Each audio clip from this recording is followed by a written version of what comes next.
कई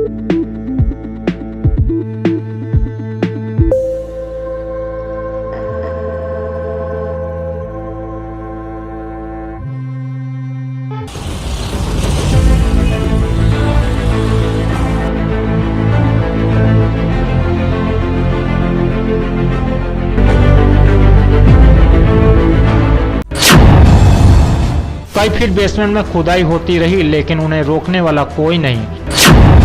केडीए के अफसर बेखबर रहे, आखिर क्यों?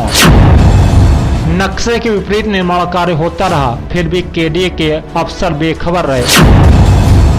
3 मंजिला इमारत बनकर तैयार हो जाती है और केडीए अफसर बेखबर रहते हैं। केडीए के अफसर बेखबर रहे, आखिर क्यों?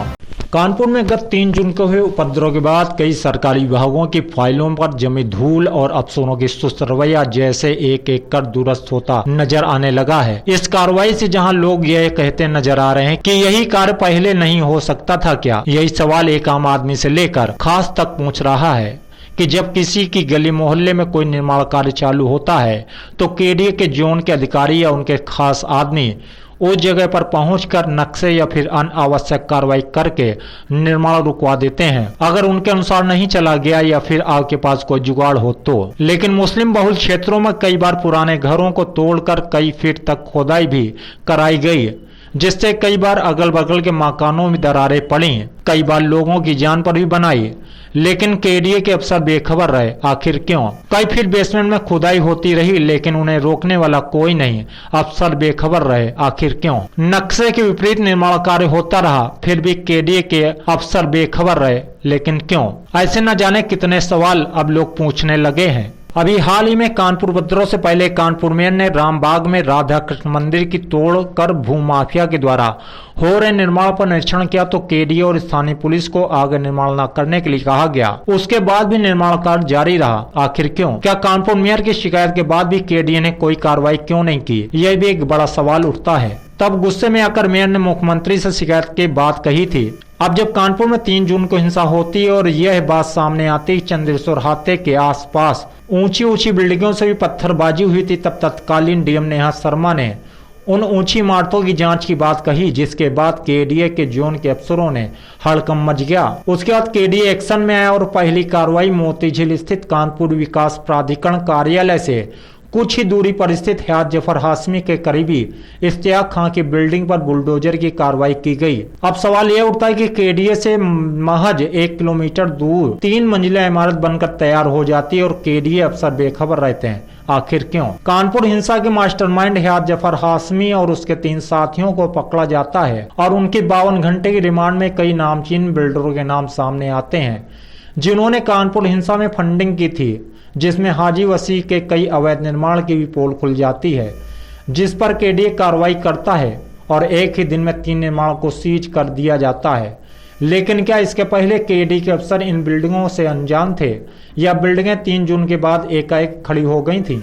ऐसे ही कुछ निर्माण जो चमनगंज क्षेत्र में और उस समय प्रमुख अखबारों की सुर्खियां बने, और ये अखबार ऐसा नहीं कि केडीए के अफसरों तक नहीं पहुंचे होंगे, लेकिन वह फिर भी जान के अनजान बने रहे।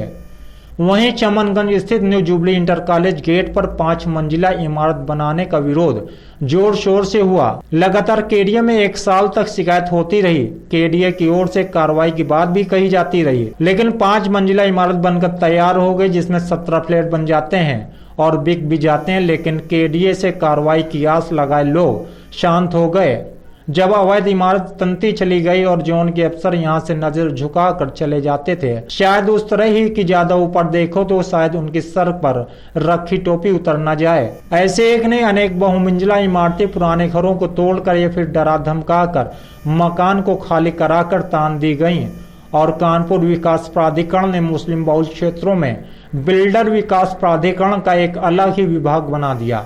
लेकिन अब जब हिंसा की जांच शुरू हुई तो आंच केडीए पर आई। ऐसे में अब इन बिल्डिंगों को चिन्हित करके उन पर सील की कार्रवाई हो रही है। लेकिन क्या भविष्य में ऐसी इमारतें बनना बंद हो जाएंगी? शायद नहीं, क्योंकि आम आदमी तभी इन चीजों पर ध्यान देता है जब तक अखबारों की सुर्खियां हैं। समय के साथ ऐसे मामले दब जाएंगे और बिल्डिंगें फिर से तन जाएंगी और सील भी टूट जाएगी। क्योंकि हाजी वसी ने सपा शासन काल में अवैध निर्माण कार्यों पर जब केडीए ने सख्ती करनी चाहिए तो हाजी वसी अपने लोगों के साथ केडीए पहुंचता है और कार्रवाई रोकने का दबाव बनाता है। जब बात नहीं बनी तो यह कर चला आया कि अपने आदमियों को गिन कर भेजिएगा, शायद वहां से कुछ कम आए, जिसकी जिम्मेदारी आपकी ही होगी। इसी से अंदाजा लगाया जा सकता है कुछ ही सालों में हाजी वसी ने कानपुर में कितने वैध और कितने अवैध इमारतों को अपने दम पर खड़ा किया और एक मुस्लिम एसोसिएशन के महामंत्री से करीब 29 साल के लिए लीज पर लेकर इमारतें खड़ी कर दी, जो कि वक्फ की संपत्तियां बताई जाती हैं। अब जांच में यह महामंत्री भी आ सकते हैं। कुल मिलाकर संक्षेप में अगर पूरा मामला समझे तो सार यह निकलता है कि क्या केडीए की जानकारी में यह निर्माण हो रहे थे? अगर नहीं तो इन इमारतों के बनने से पहले केडीए ने कार्रवाई क्यों नहीं की? जब केडीए ने निर्माणाधीन इमारतों को सील कर दिया तो कुछ ही घंटों में सील तोड़कर निर्माण कैसे चालू हो जाते थे? कई प्रमुख समाचार पत्रों में जब केडीए की जमीनों पर कब्जे की खबरें प्रकाशित हुई तब केडीए क्यों जागा?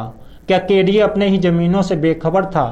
क्या केडीए में दलालों के एक गुट का ही सिक्का चलता है जो बिल्डरों की इमारतों को बगैर किसी रुकावट से खड़ा करवाने का ठेका लेते हैं? कानपुर हिंसा के बाद केडीए भी जांच के घेरे में है, लेकिन कार्रवाई निचले तबके के अफसरों तक ही सीमित होगी या फिर उच्च अधिकारी भी इस मामले में नापे जाएंगे, यह तो वक्त बताएगा।